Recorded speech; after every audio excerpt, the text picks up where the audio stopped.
kan kalau kita lihat lagi trennya juga kultur jaringan tentang kurma. Ya. Nah, kurma ini kan menurut informasinya kan sekarang banyak dijual ya, Iya. Kultur jaringan ini. Apakah nanti setelah ditanam misalnya diambil dari luar, tanam di Indonesia, apakah bisa terjadi hal-hal yang berbeda nanti dari induknya? Nah, jadi ingat, kurma di negara-negara yang penghasil kurma semuanya industrinya sudah in vitro. Kultur jaringan. Arab Saudi, Kuwait, Amerika, Israel, Mesir sudah in vitro. Nah, kalau dibawa kemari, itu kita ini akan bicara luas ini tentang antara proses perbanyakan, tentang status tanaman. Nah, jadi ada di dalam dan produksi. Iya. Nah, kita mengambil bahan tanaman dari luar, kan lain iklimnya. Kemudian kita tanam ke sini. Nah, di dalam prinsip genetika, gen terekspresi pada lingkungannya. Apa artinya itu, Pak? Gen terekspresi pada lingkungannya. Saya manusia juga, saya terekspresi pada lingkungan saya. Kalau bandel semua gitu ya? Enggak, saya bukan lingkungannya, Pak, lingkungan fisik saja. Oh, fisik ya. Saya kalau orang barat mungkin biasa dengan iklim dingin. Saya mungkin dalam sebulan itu nggak tahan. Mungkin orang itu juga begitu. Masuk ke Indonesia, tapi mereka memiliki gen dengan evolusi dan adaptasi sesuai dengan lingkungan mereka. Mungkin mereka sudah di sini sebentarnya sudah kepanasan betul dia dengan suhu sekian gitu kan. Nah, jadi tanaman begitu juga. Ya. Jadi dia sudah beradaptasi pada kondisi tertentu secara ekologi, maka gen-gen dia itu akan beradaptasi dengan kondisi lingkungannya. Maka komposisi gen ataupun penyusun kromosoma memang ya terekspresi untuk sesuai dengan lingkungannya. Nanti di lingkungan dia akan produksi tinggi, iya. Tapi begitu kita dibawa ke Indonesia, belum tentu. Maka akan pengaruh iklim dan tanahnya lah ya. Jadi mungkin ingat orang abang dulu, salah satu di rezim dulu pernah mengimport tanaman transgenik kapas untuk produksi kapas kita. Nah, tahun 2000. Sama dengan dulu pernah tahun 2011 dulu kan? Ya, sama ini padi hibrida. Jadi terus ini satu lagi jati. Jati super. Jati super itu kan itu pakai kultur semua. Kultur jaringan. Itu karena berpikir bahan tanaman kita ambil di sana bagus hasilnya, di sana bagus. Kemudian kita di transgenik, tanaman transgenik yang dari misalnya di Amerika ditanam di Sulawesi.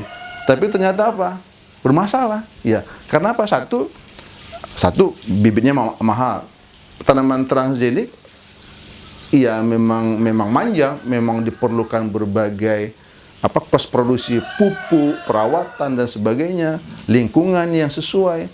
Ya, kalau nggak seperti itu maka tidak akan terekspresi gennya untuk mencapai seperti yang dihasilkan di tempat asalnya. Itu. Makanya kalau misalnya tadi cerita tentang pisang ini, katanya ada pisang barangan yang termutasi gitu kan, perlu kita urut bagaimana menyangkut masalah sumber bahan tanamannya, proses in vitronya. Satu lagi, dalam proses in vitro ini ada tahapan yang sangat memungkinkan terjadi mutasi. Ya, tadi saya katakan menyangkut masalah menggunakan mata tunas, itu biasanya stabil. Tetapi biasanya yang terjadi mutasi itu adalah tapi kita mengenalnya dengan istilah somaclonal variation. Itu adalah proses kultur jaringan yang mengalami proses yang namanya morfogenesis ataupun organogenesis. Apa itu morfogenesis atau genesis? Suatu proses in vitro yang diperantari terbentuknya kalus. Terbentuknya kalus. Apa itu kalus? Sel-sel yang belum berdiferensiasi, yang sangat Jadi kan gini. Kalau kita kan ini kan jaringan daun. Kemudian kita kulturkan. Kalau kita induksi dengan auxin, dia akan membentuk kalus. Nah, kalusnya itu ada yang bersifat variabel, ada yang bersifat kompleks. Tapi kalus itu berdiri sendiri, belum berdiferensiasi. Dan dan sangat tidak stabil jika terpapar dengan suatu kondisi tertentu. Itu yang menyebabkan mutasi. Makanya keragaman soma klonal itu akan memungkinkan terjadi variasi itu, mutasi itu jika peluangnya jika melalui proses pengkalusan. Sama dengan ini ya, kelapa sawit dulu ya. Dulu kelapa sawit kan gitu ya. Kelapa sawit itu kan pada umumnya tanaman palma ya, tanaman kelapa sawit ataupun tanaman-tanaman yang memiliki mata tunas yang sedikit, atau titik tumbuhnya itu cuma satu ujung pucuk atau macam, dan tidak ada mata tunas tunas aksilarnya, tidak ada tunas aksilarnya, maka menggunakan ujung pucuknya, tunas pucuknya itu yang dikulturkan, yang diinduksi tunas, yang diinduksi kalus untuk proses proliferasinya itu. Dalam proses proliferasi kalus, kemudian nanti diikuti dengan proses-proses tahap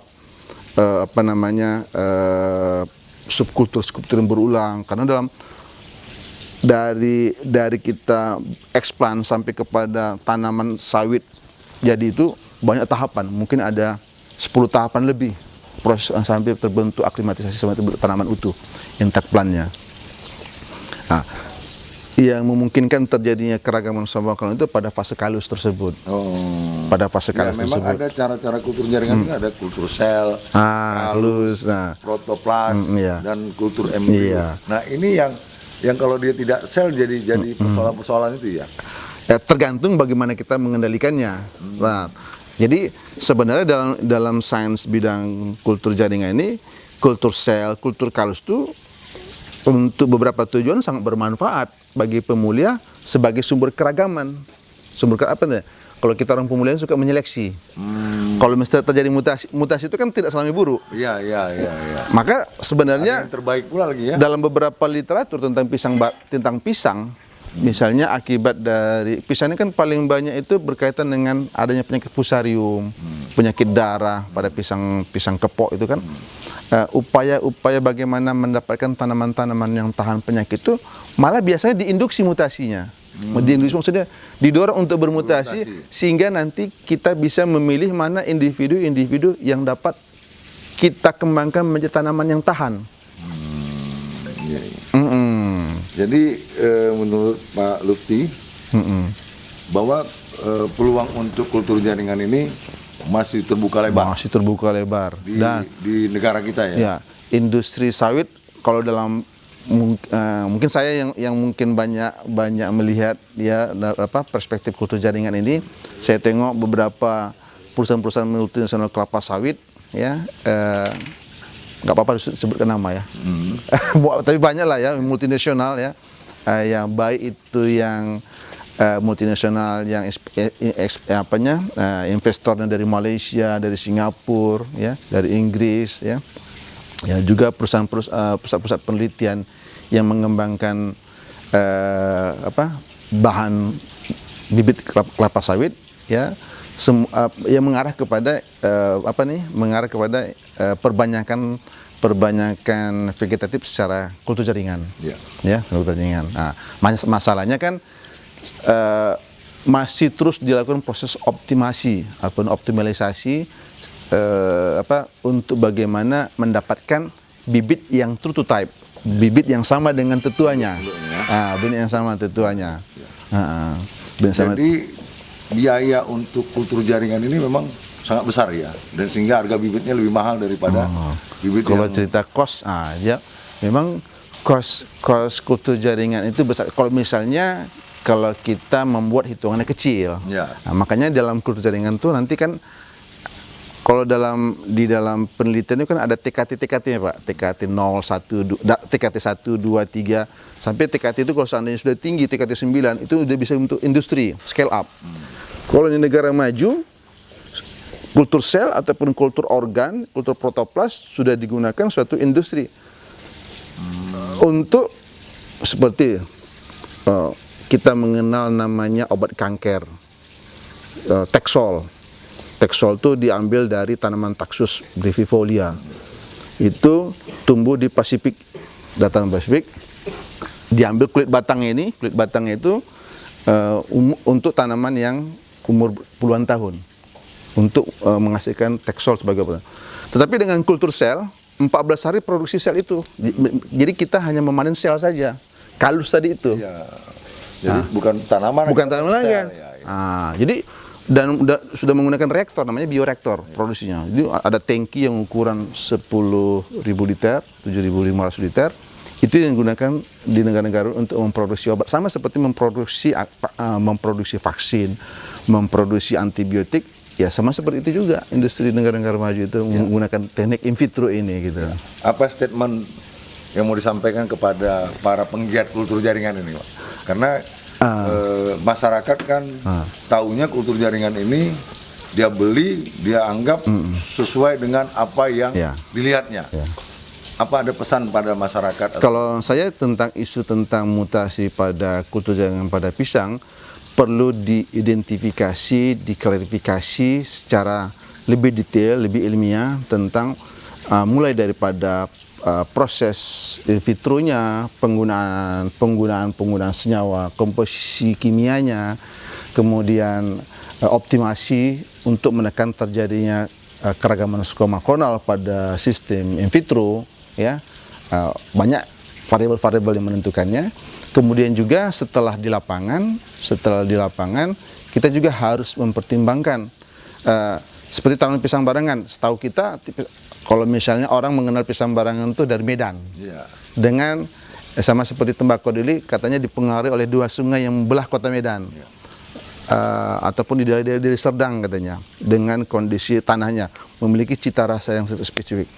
Maka bisa jadi pisang barangan yang mungkin kita kenal selama ini itu kita mengenal pisang barangan yang kita konsumsi itu yang tumbuh di sekitar kota Medan atau di daerah Serdang. Maka ekspresi pisang itu seperti itu gitu. Ya. Tapi begitu kita tanam pada lokasi dataran tinggi, ya, dataran tinggi, mungkin diikuti dengan berbagai treatment lainnya, maka ada ekspresi tanaman itu sendiri menyesuaikan dengan apa yang diterimanya begitu. Kalau misalnya dari segi selalu kita menggunakan syarat tumbuh, ya, pisang itu mungkin bagus untuk pisang barangan itu pada sampai ketinggian, mungkin ya saya nggak tahu nanti lebih detailnya secara agronominya, mungkin sampai ketinggian 200 meter. Tapi lebih daripada itu ya bisa jadi terjadi sebenarnya bukan mutasi, hanya perubahan tanaman itu menyesuaikan dengan lingkungannya gitu. Bisa jadi seperti itu. Ya, makanya perlu juga kita memastikan dari pendekatan kultur teknisnya apa yang menjadi penyebab terjadinya perubahan-perubahan. Kalau seandainya itu merupakan perubahan atau hanya perubahan seperti epigenetik saja, sementara saja. Oke, baiklah, itu bincang pagi kita hari ini dengan Pak Lufti, salah satu dosen di Fakultas Pertanian USU yang menamatkan tentang kultur jaringan. Jadi beliau berpesan bahwa kita ini dalam rangka menanam juga perlu spesifik lokasi, iklim, itu harus kita perhatikan juga, sehingga tanaman itu tidak semuanya bisa ditanam di satu lokasi, tapi memang hidup, tapi mungkin ada perubahan-perubahan terjadi genetik. Demikian, terima kasih, selamat pagi, jumpa lagi nanti dengan kami, Taufik.